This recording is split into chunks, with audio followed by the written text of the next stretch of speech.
And I ran for Breonna Taylor for 400 days straight. And physically I was tired, mentally I was tired, spiritually I was tired, and I'm tired of Black women, you know, feeling and experiencing these injustices and nothing is happening. Like nothing is happening. So am I supposed to just run every single day until, because now there's been other Black women who have been killed by someone either they know or by the police, and they're trying to tuck it under the rug. And it's not right. It's not right.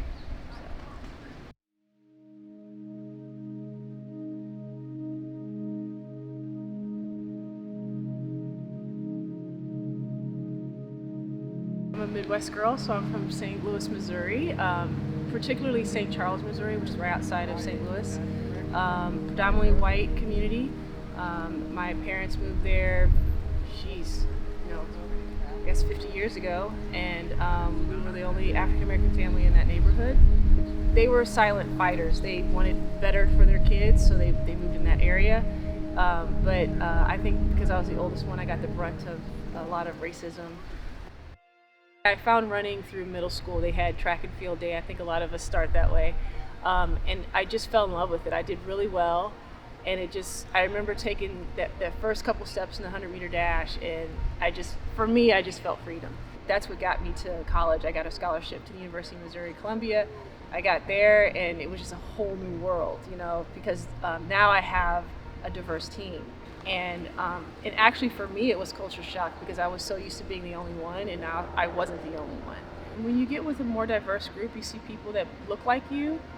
They have the same experiences. The jokes, everyone gets your jokes. I like to joke. And you just have very similar conversations, and they get you. And so that gives you a huge comfort level to be who you want to be and feel comfortable in what you're doing. And knowing that they have your back and they're cheering for you. I, like everyone else, found out about George Floyd May 25th, 2020. And everyone was really upset about George. He died on film. It was a public hanging. And then you start hearing rumblings about Breonna Taylor. So I started researching a little bit more about Breonna Taylor, and then the more they were talking about her on the news, I was just in shock that officers can come into your house and just kill you and nothing happens. So if this was my daughter who's living on her own, no one's gonna care. I'm a daughter myself, I'm a sister, I'm a leader in my community, I'm a mom, number one, and if someone takes me away and they don't care, then what, That's another life lost, and every person is valuable to somebody. And so I'm like, what can I do to make a difference? Because it just infuriated me. So, I run every day. I use my graphic talents to put a bib together, and I didn't think anything of it. I printed it out and I posted on Instagram, letting people know hey, I'm going to start running for Breonna Taylor every day until she gets justice, thinking it was going to be 30 days.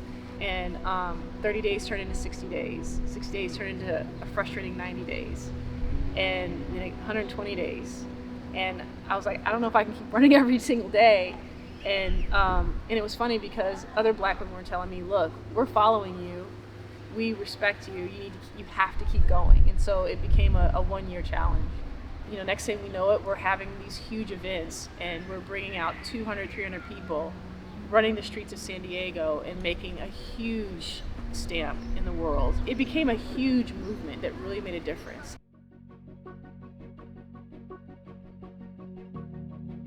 Scenic Run was based off of, I used to have my own clothing company, and I used to blog for it, and I had a lot of followers, and I love blogging, I love talking about running, and so I just decided to create Scenic Run, and it started out as a blog.